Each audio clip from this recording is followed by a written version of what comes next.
Assalamualaikum warahmatullahi wabarakatuh. Guys, satu ya saya nak share. Kalau boleh kita tengok orang tu BJ, jangan kita hina dia. Sebab ramai saya tengok orang tu BJ ni orang hina. Dia mana tahu dia tu BJ ni dia lebih mulia daripada kita. Sebab dalam dia tu pun lekat dia ada. Dengan Quran, dengan dia solat, apa ni dia solat. Lepas tu dia ada macam-macam lah benda kalau dia tu ajar.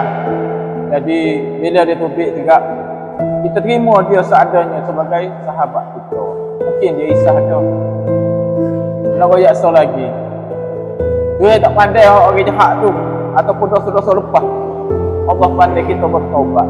Tu je. Jadi sama-sama kita terima sahabat kita.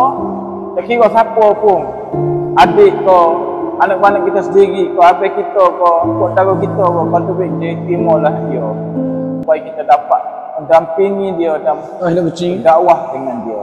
Terima kasih.